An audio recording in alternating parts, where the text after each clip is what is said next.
Hello, my name is Andrew Crowell with Spring 2014 TVCC CIS program, and we will be going over interpreting ping and traceroute output through the Traceroute program. The objectives of this assignment is to distinguish the difference between successful and unsuccessful ping attempts and unsuccessful and successful traceroute attempts. In this activity, we will do an end-to-end connectivity using ping and traceroute.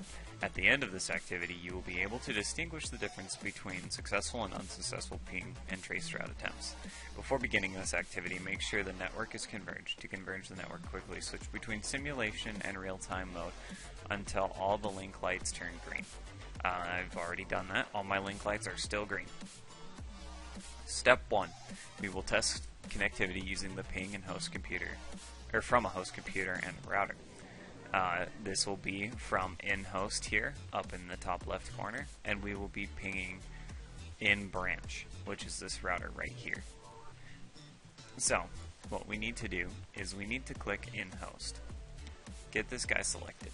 It'll bring up this variation of commands. We want to get into the command prompt. This is similar to coming down here and typing in CMD and getting your command prompt. This is what the command prompt would look like on a normal computer. This is what it's simulated in Traceroute, or not in Traceroute, Packet Tracer. Alright, so here we are in the command prompt for Packet Tracer. What we're going to do is we're going to ping a DNS, which is cisco.com.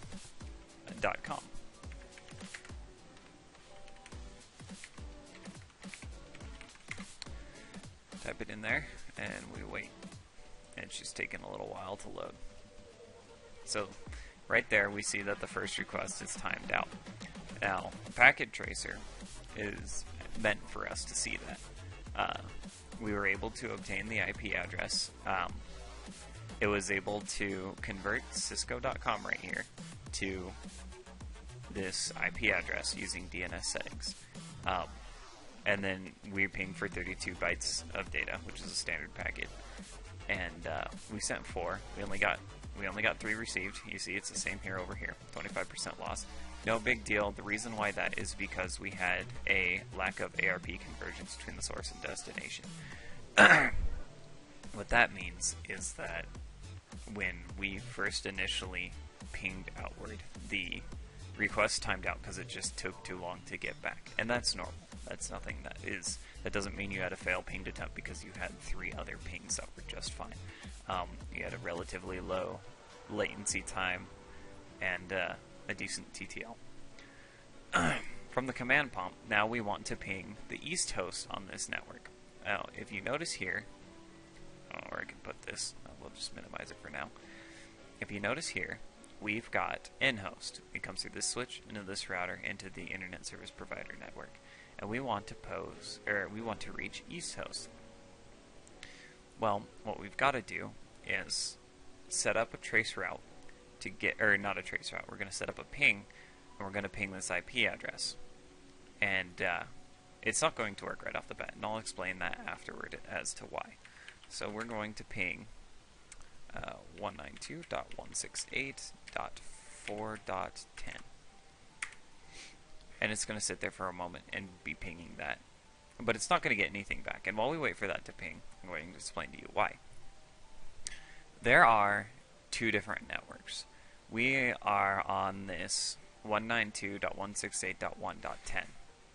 And he, or it, the e-host, is at 192.168.4.10. We're both on .10s, which is fine for our last octet, but we're in 2 different networks, which allows that to happen.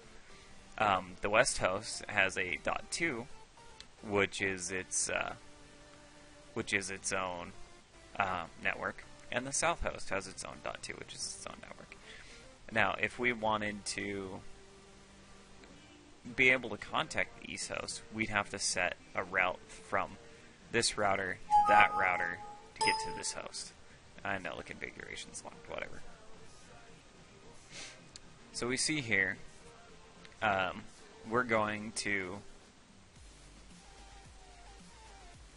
Okay, so we're going to ping in this next step we are going to ping cisco.com from this router. So go to the CLI tab and press enter. Perfect. There we go. So we have this north branch command prompt essentially. This is a router command prompt. It looks a little bit different than what it is on your computer.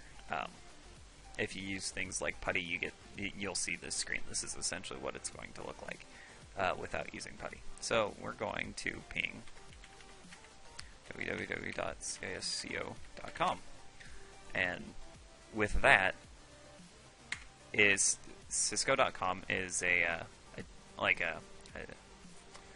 domain name. So through DNS it will convert to this IP branch. And so it'll send 5.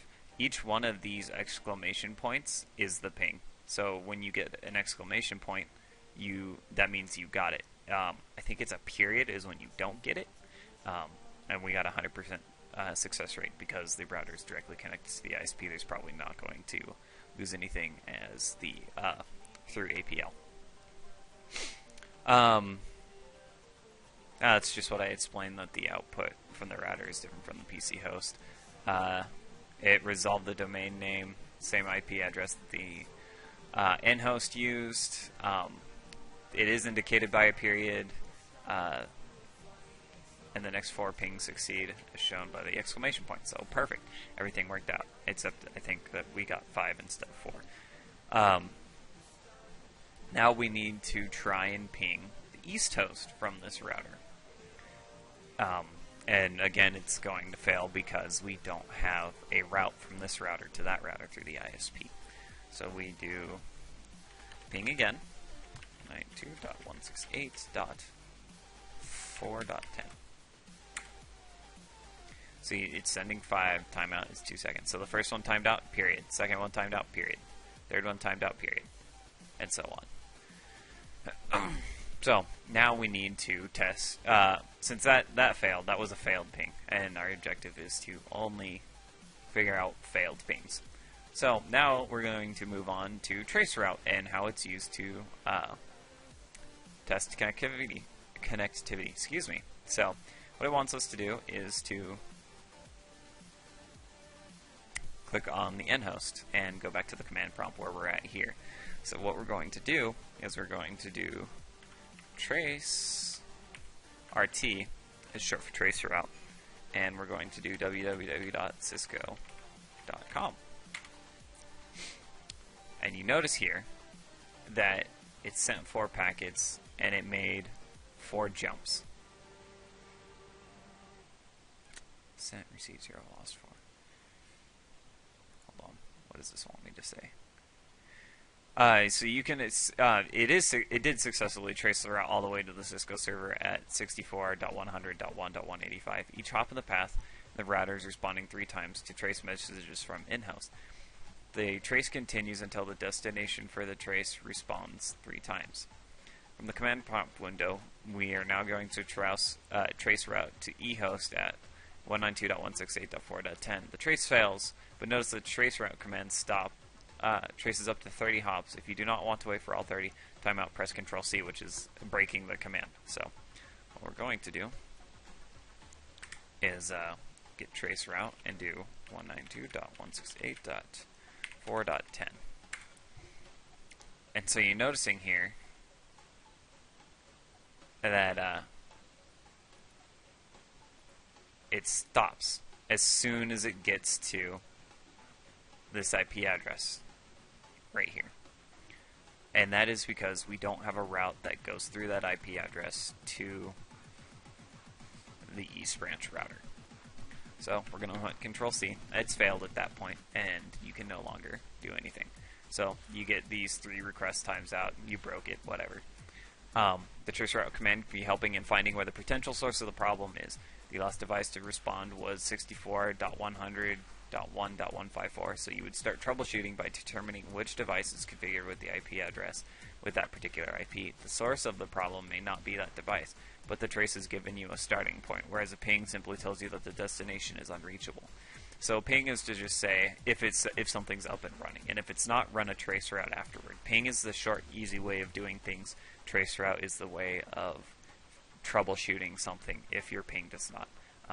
You can run a traceroute, and that as a diagnostic tool, the same way you use a ping, no big deal.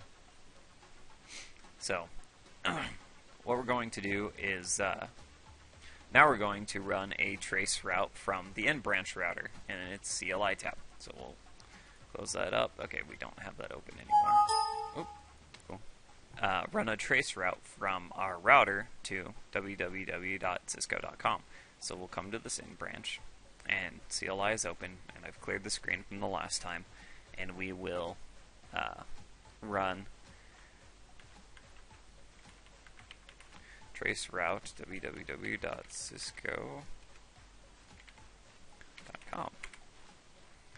And you notice it's doing this. It did five jumps. That looked normal compared to beforehand. We had 6 jumps. Was it? Yep, 6 jumps. So we eliminated this jump from here to here. Through the switch doesn't realistically matter. It doesn't count that in a trace route unless it's broken at the switch.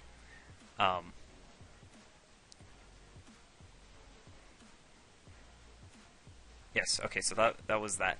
Now we're going, so this was a successful trace route from the router to cisco.com. Now we're going to attempt a trace route on that network that we have no connectivity to. We can't see it. So we're going to do 192.168.4.10. And the reason why it's a completely different network is that it's 2 private networks. 192.168 is private. I think just 192 is private. Anyway, so we see here that it's not working. It's failing its jumps. So this is how we identify the difference between a trace route that worked and a trace route that didn't work, as well as a ping that worked and a ping that didn't work. Thank you all for your time. It's been very fun and exciting. I know my voice is a little monotone, so stick with me and we'll get through this. Have a good day.